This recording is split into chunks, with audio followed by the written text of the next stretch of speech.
I never planned to stay long. The abandoned hospital was supposed to be just another location for the channel. Broken windows, peeling paint, maybe a few creepy hallways to keep the comments alive. My subscribers loved places like this. Old buildings, forgotten stories, easy fear. All right, guys, I said into the camera, forcing my voice to sound confident. Today we are exploring St. Mary's Hospital. Shut down in 2009. No security, no power, just pure urban decay. That was already a lie. The moment I stepped through the rusted emergency entrance, the air changed. It wasn't cold, not exactly. It felt thick, like the building was holding its breath. My flashlight beam cut through dust floating like ash, revealing a long corridor lined with wheelchairs turned toward the wall, as if they'd been punished. I laughed nervously and kept filming.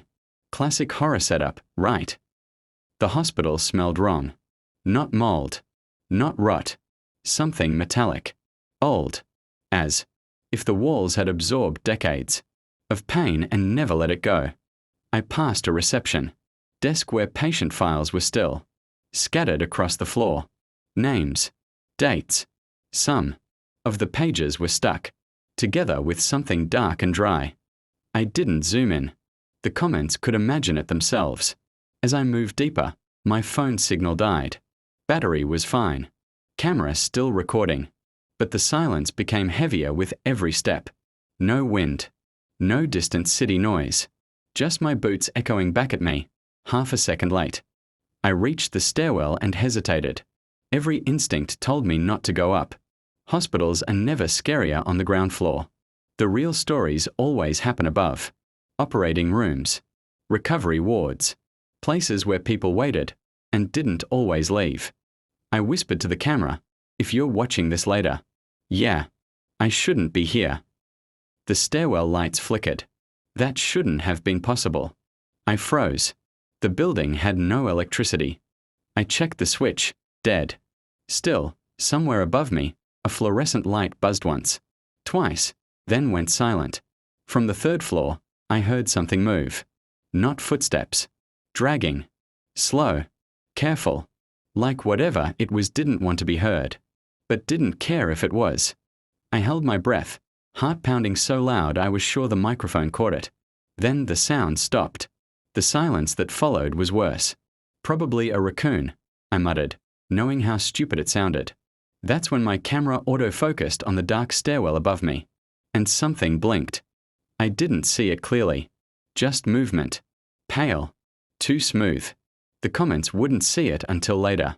But I felt it. Watching. Waiting. And somewhere deep inside the hospital, something old realized it wasn't alone anymore.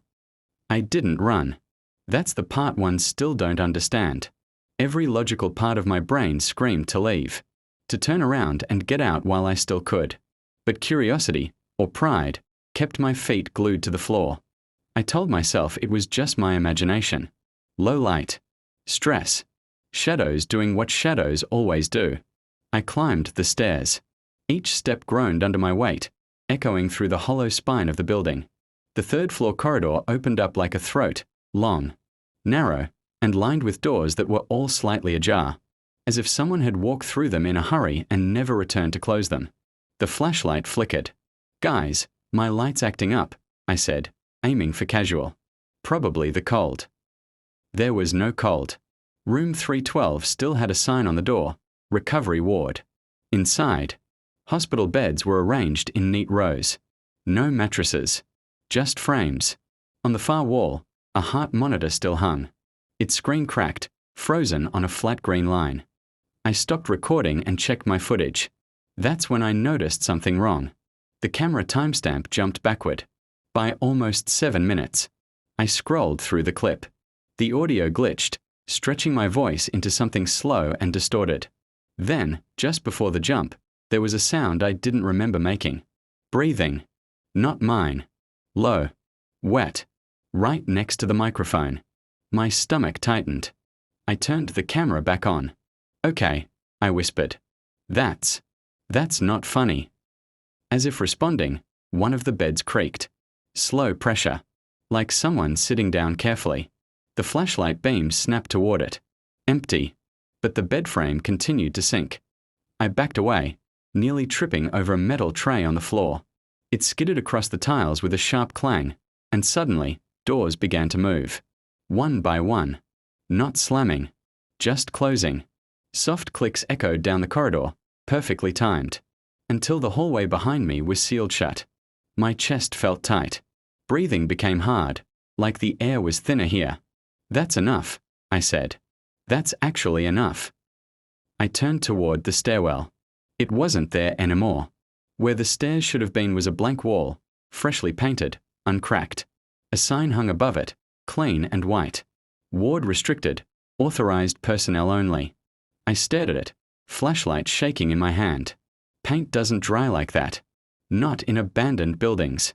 Something brushed past my shoulder. I spun around, swinging the light wildly. For a split second, the beam caught a reflection in a cracked mirror at the end of the hall. A figure stood behind me. Tall, thin, wrapped in something that looked like a hospital gown stretched too tight, over joints that bent wrong. When I turned fully, the hallway was empty again. But my camera was still pointed at the mirror, and the reflection was still there, smiling. The footage cut out. The camera kept recording, and I was no longer alone. When the lights came back on, I was sitting on the floor. I don't remember falling. My back pressed against the wall, camera still in my hand. Red recording light blinking like nothing had happened. The hallway looked normal again, cracked paint, peeling signs, doors slightly open. No mirror at the end. No smiling reflection. I checked the time. 32 minutes had passed. I had no memory of them. My mouth was dry, tongue tasting like iron. I forced myself to stand, every muscle tense, expecting the world to shift again the moment I moved. It didn't. That almost scared me more. Okay, I whispered. No more jokes. I'm leaving. The stairwell was back. Old. Rusted. Exactly where it should have been. I took 3 steps down before I heard it. Pages turning. Slow. Careful. As if someone was reading nearby and didn't want to be interrupted. The sound came from a room to my left. Door half open. A dim light glowing inside. Warmer than the flashlight, almost yellow. I should have ignored it. Instead, I pushed the door wider. It was a records room. Metal shelves filled with folders, untouched by dust. A desk lamp hummed softly above a stack of files laid out neatly, as if someone had been working there moments ago. No footprints. No chair. Just the files. The top one was open. Patient admission log, 2007. Names filled the page. Ages. Diagnoses. Most of them were crossed out in red ink. Thick lines pressed so hard they tore the paper. One name wasn't crossed out. I froze when I read it. Mine. Same spelling. Same middle initial. Admitted. Diagnosis. Observation. Discharge. Pending. My hand shook as I flipped the page. There were notes written underneath, cramped and rushed. Patient claims he is not supposed to be here. Patient insists this place is abandoned. Patient shows signs of prolonged exposure. I laughed, sharp and loud, the sound cracking in the small room. This is fake, I said. This is a setup. The lamp flickered. Behind me, the door creaked shut. Slowly. I spun around, yanking at the handle. Locked. The shelves began to hum, a low vibration passing through the metal. Files slid out on their own, hitting the floor and opening like mouths. Every page showed the same name. Mine. Photos were clipped to some of them. Not hospital photos. Screenshots. From my videos. From my channel. From angles I never filmed. A whisper brushed against my ear. Still recording. I dropped the camera. It hit the floor, lens pointing up. In the footage later, you can see my legs backing away, shaking until they hit the shelves. You can hear my breathing spiral into panic. But there's something else too. In the reflection of the metal cabinets, a shape stands behind me, blurry, incomplete, flipping through a file with long, careful fingers. The last thing it writes is a date. Today. Then the light goes out, and the camera keeps recording in the dark. I woke up to voices. Not echoes. Not whispers in my head. Actual conversation. Muted. Professional. Calm. Heart rate unstable. Patient uncooperative. Prepare the room. I opened my eyes. The ceiling above me was white. Too white. No cracks. No mold. Fluorescent lights hummed softly, steady and warm. I was lying on a gurney, strapped down at the wrists and ankles with old leather restraints. That smelled like disinfectant and something sour beneath it. My camera sat on a tray beside me, still recording. I tried to move. The straps tightened, biting into my skin. Hey, hey! I shouted. My voice echoed, but not like before. This room was small. Controlled. A shadow passed behind the frosted glass wall to my right. Then the door slid open. A nurse stepped inside. At least, it wore a nurse's uniform. The fabric was stained and outdated, sleeves too long, hanging loosely from arms that bent just a little too far at the elbows. Its face was hidden behind a surgical mask, yellowed with age. No name tag. It didn't look at me. It looked at the chart in its hands. Patient is awake, it said. The voice came out wrong. Too many tones layered together, like several people speaking through one throat. I'm not a patient, I said, panic rising. I'm a visitor.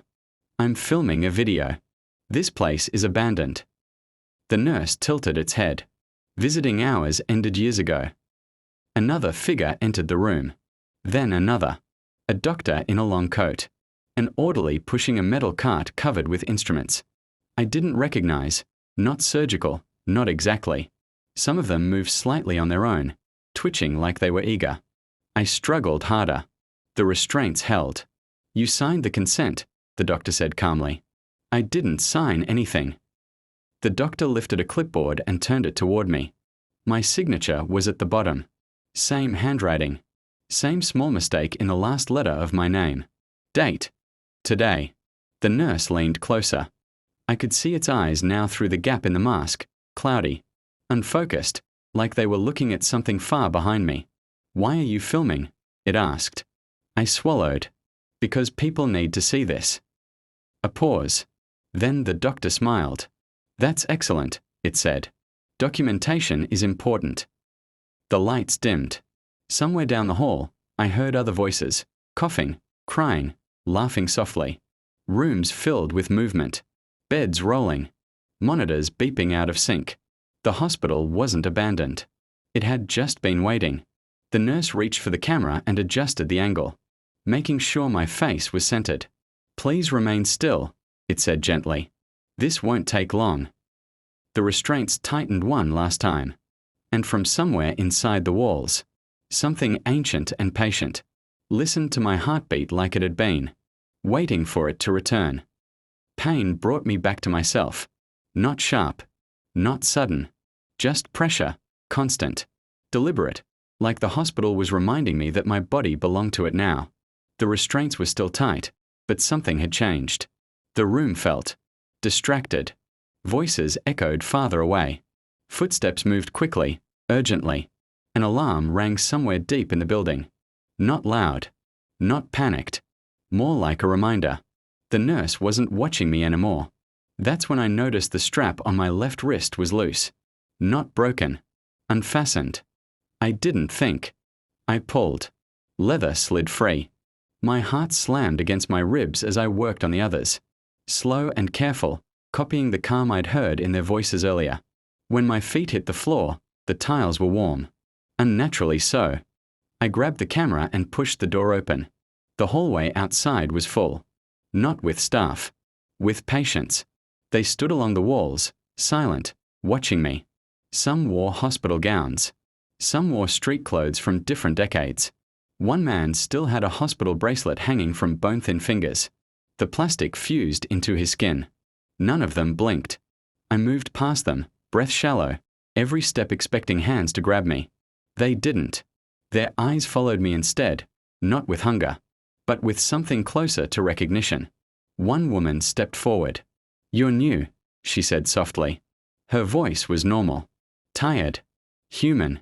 Please, I whispered. How do I get out? She smiled, and it broke my heart. You don't, she said. You just stop pretending you're visiting. Lights flickered as doors opened on their own, revealing rooms filled with motion, beds rocking gently, 4 lines pulsing without machines, shadows performing procedures on empty tables. The woman leaned closer. It feeds on witnesses, she said.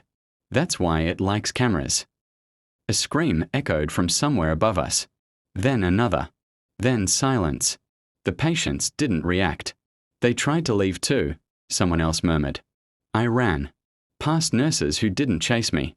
Past doctors who simply watched, taking notes. Down corridors that bent slightly, subtly wrong. Stretching longer the faster I moved. The exit sign appeared ahead. Glowing green. Hope flared. I burst through the doors and found myself back in the records room. Files covered the floor again. All open. All updated. A new folder sat on the desk. Patient status. Transitioning. Behind me, footsteps approached. Slow. Confident. The woman's voice whispered from the walls. You're almost part of the building now. My camera zoomed in on its own. And somewhere deep beneath the hospital, something vast shifted its attention fully toward me. The records room dissolved around me. Not suddenly, slowly, like wet paper tearing under its own weight. Shelves bent inward, files sliding into the walls as if they were being absorbed. The floor dipped, then leveled, guiding me forward whether I wanted to move or not. I didn't walk. The hospital carried me. The air grew warmer with every step, pulsing faintly in time with a deep, distant rhythm. A heartbeat. The corridor ended at a set of double doors marked Operating Theatre, lower level. The paint was fresh. The handles were warm to the touch. I pushed them open. The room beyond was enormous, far larger than the building should allow. Rows of surgical lights hung from the ceiling like pale suns. All pointed toward the center, where something massive lay, beneath a web of cables, tubes, and 4 lines thicker than fire hoses. At first, I thought it was machinery. Then it breathed. The hospital wasn't built around this thing. It was built for it. The shape beneath the sheets shifted slowly, deliberately. Every movement sent vibrations through the floor, through my bones. Monitors surrounded it, displaying not vitals, but footage. My footage. Every video I had ever uploaded played simultaneously on different screens. Exploration clips, intros, thumbnails, even unposted drafts. You brought yourself to us, a voice said. It didn't come from one place. It came from everywhere, from the walls, the floor, the lights inside my eyes. I didn't know, I whispered. We know, it replied calmly. That is the difference. The sheets peeled back on their own. I won't describe what was underneath. Not because I can't, but because language isn't made for things that grow by being remembered. People stopped coming, the voice continued, but they never stopped watching. Images shifted. Old news reports. Missing persons. Comment sections scrolling endlessly. Fear keeps us awake. Witnesses keep us alive. A mechanical arm extended toward me, ending in something almost gentle. Your camera sees clearly, it said, and others see through you. My hand shook as the camera lifted itself from my grip and floated forward, locking into a port at the center of the room. The screens brightened. Live. Broadcasting. I want to leave, I said. The heartbeat slowed. You already have, the voice answered. Behind me, the doors sealed shut. I felt something tug inside my chest, not pain, but anchoring, like roots sinking in. You may still move, it said. Still speak. Still film. The lights dimmed slightly, affectionate. But you will always return. The monitors updated. Status. Integrated. And somewhere above, someone clicked on my video for the first time. I didn't feel pain. That scared me more than anything else. I stood in the operating theatre long after the doors sealed, listening to the slow, patient rhythm of the hospital breathing through the walls. The monitors kept playing my videos, but something was different now. The comments were live. Scrolling. Real time. I stepped closer to one of the screens. Is this scripted? Nice ARG bro. Why does this feel wrong? Pause at 12:41. Did anyone else see that? My stomach dropped. You let them see, I said quietly. The voice responded instantly, pleased. They chose to look. The lights shifted, re-aiming themselves toward me. A soft glow followed my movements, like a spotlight. Somewhere, a camera adjusted its focus. I felt it then, a subtle pressure behind my eyes. Not control. Guidance. Talk to them, the voice suggested. My mouth moved before I decided to speak. Guys, I said, staring into the lens. I think this place reacts to attention. The chat exploded. View count climbed. Thousands. Then tens of thousands. With every spike, the room changed. Tubes pulsed faster. The heartbeat grew stronger.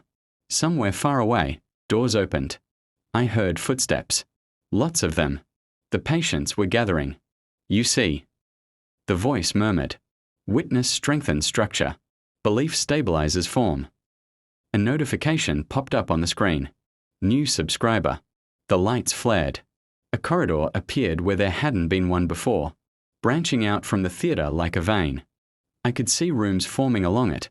Fresh paint. Clean beds. Empty charts waiting to be filled. No, I whispered. You're using them. We are sharing, the voice corrected. They bring curiosity. You bring access. I tried to turn the camera away. It wouldn't move. In the chat, messages slowed, becoming repetitive. Why can't I look away? My screen won't turn off. Is anyone else hearing a hum? I backed away as the floor warmed beneath my feet. Stop watching, I said desperately. Close the stream. Please. The viewer count jumped again. The hospital loved that. Something brushed my arm, a patient. Newly formed, their face still incomplete. Like a memory that hadn't settled yet.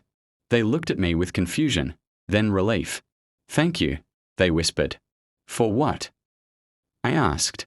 For bringing us back. The walls flexed outward, expanding.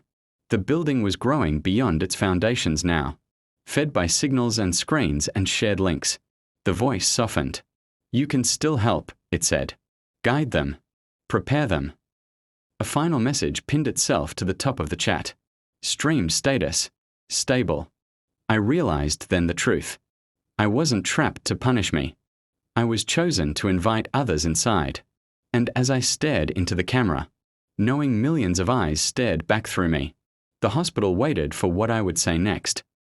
The idea came from the silence.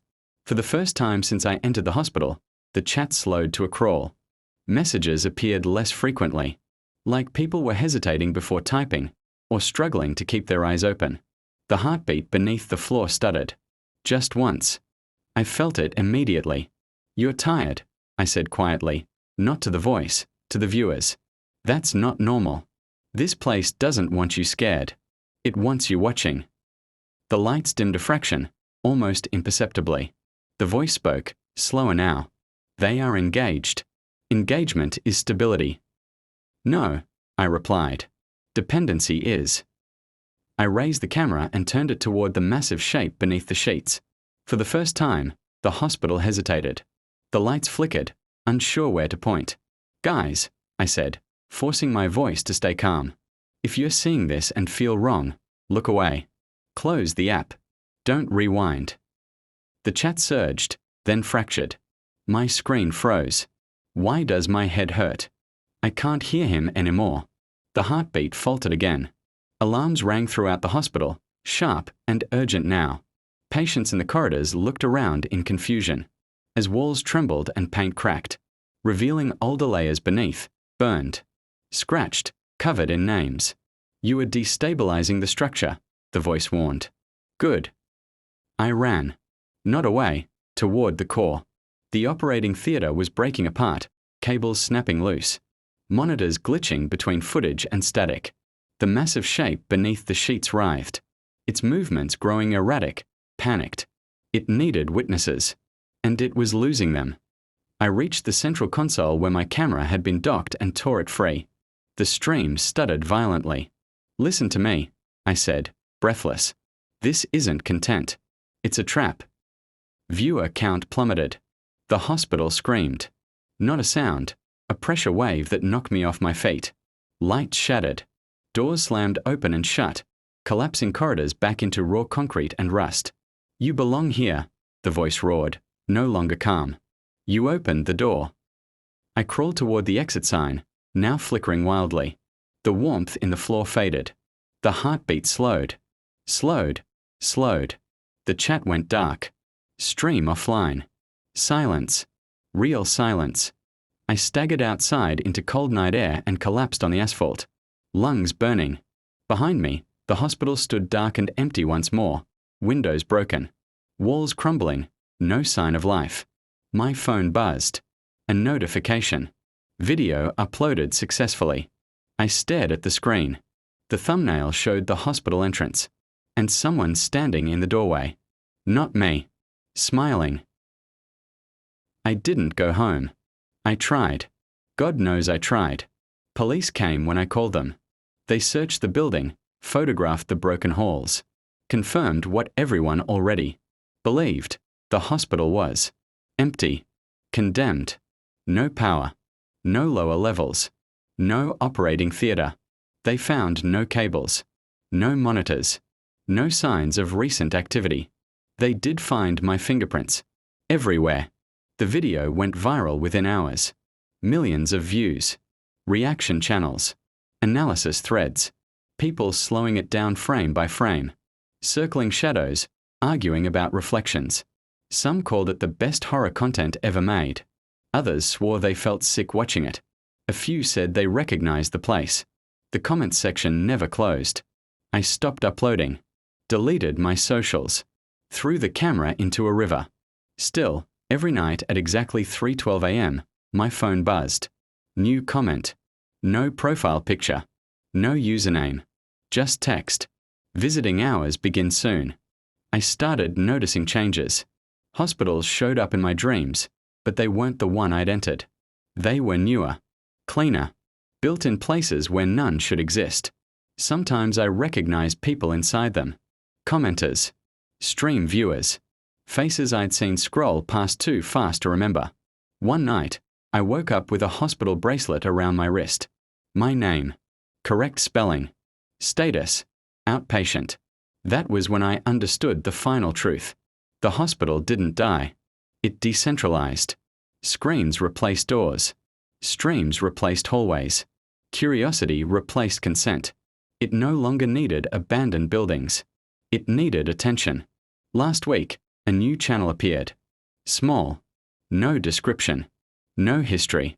First video title. Exploring a newly closed medical facility. Do not enter.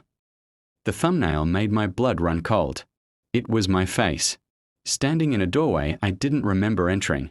Smiling. I reported the video. It stayed up. People in the comments said the same thing over and over. He sounds calmer now. This feels more real than before. Why does it feel like he's talking directly to me? Tonight, I found a file on my desktop. I don't remember creating it. The name is simple. admission_log_final.mp4. The duration keeps changing. I haven't opened it yet. But if you're watching this, if you're reading this, if part of you wants to check the comments, rewind, look closer. Please don't. The hospital doesn't need walls anymore. It only needs you to keep watching. And if you hear a soft hum after the video ends, that means you were seen.